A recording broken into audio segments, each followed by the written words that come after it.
All right, Taurus, Sun, Moon, Rising, and Venus. This is your reading for April. So first card coming out here is the Page of Wands. You, I think, might have a crush on someone. And if not a crush, you might be starting out on something new, something that really gets you in touch with your inner child. You might have taken up like an extracurricular or some kind of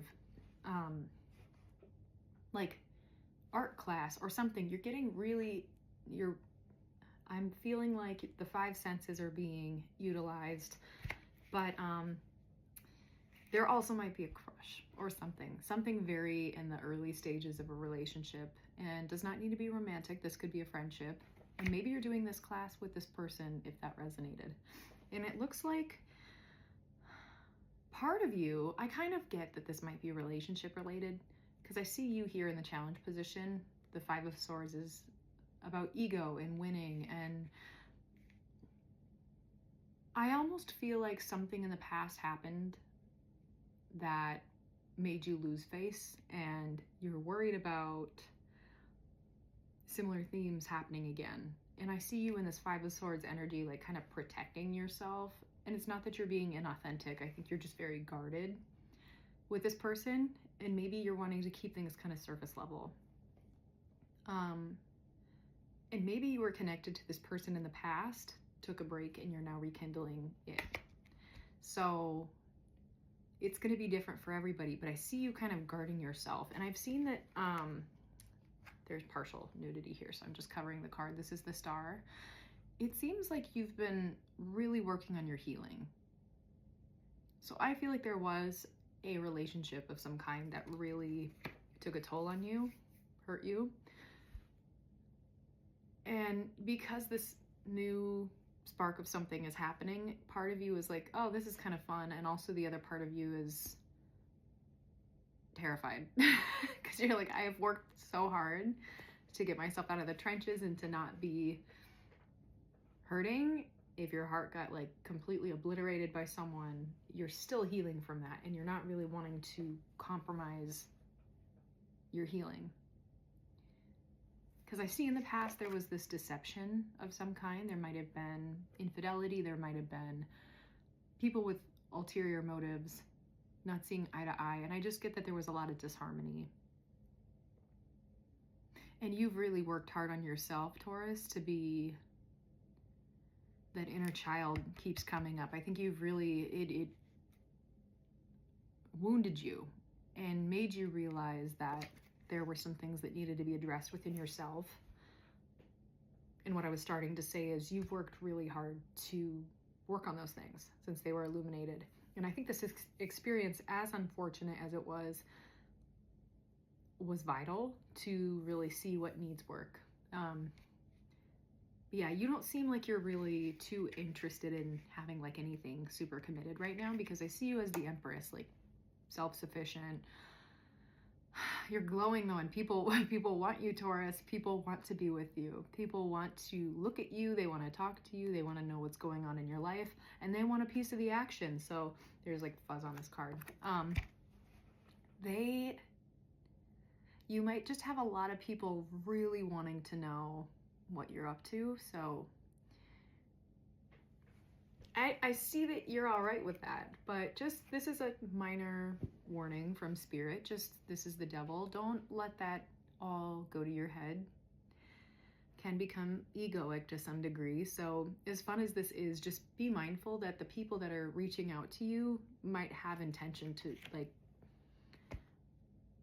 do something long-term with you. So if that's not something you're wanting, make sure you're communicating very effectively that, hey, I'm here for a good time and maybe not a long time. Is that okay with you? And I'm not judging you. Like, everybody has the right to approach relationships the way they want to, but I do think make sure you're communicating with these people if you're taking them up on any offers. You know what? The thing is, I think there is one person that you're really feeling this ability to let your guard down with, and that kind of scares you.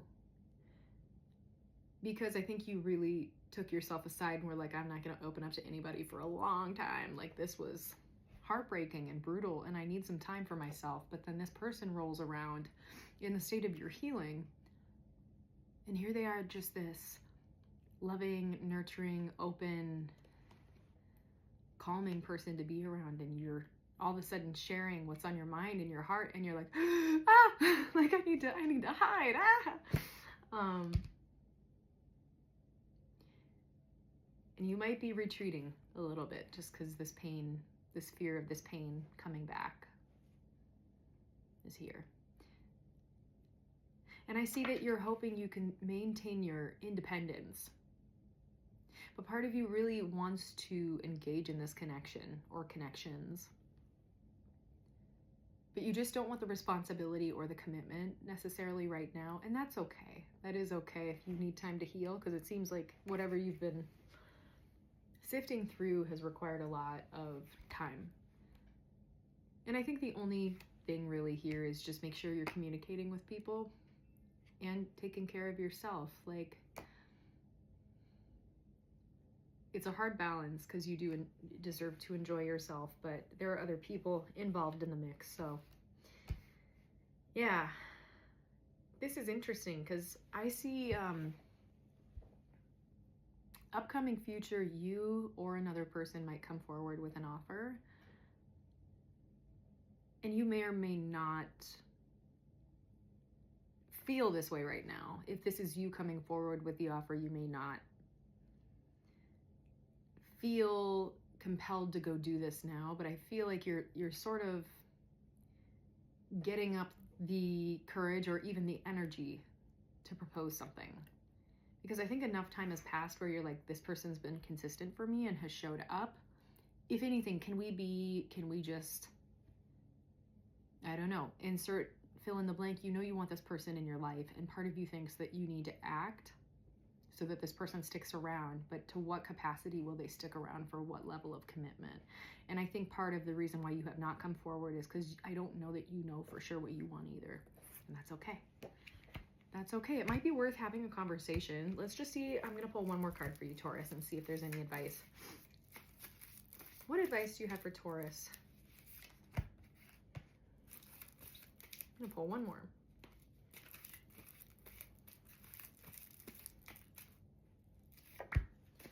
Okay, advice.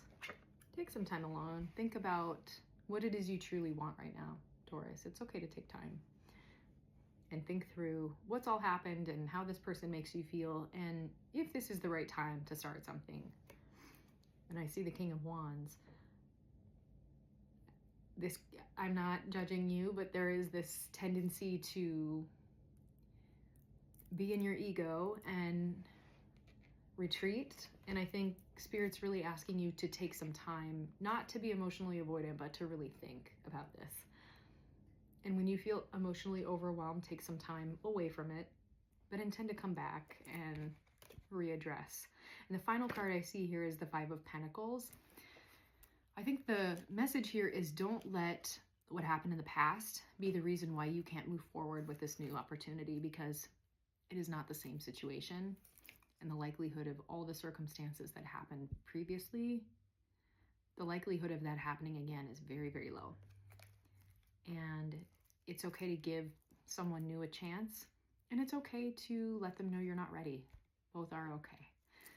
But I think Spirit's just saying, take some time, try to remove yourself from your ego, and don't let the past affect the future of this new offer and potential of something beautiful to be grown with this person. So that's your message for April, Taurus. Take care of yourselves, and I'll see you next time.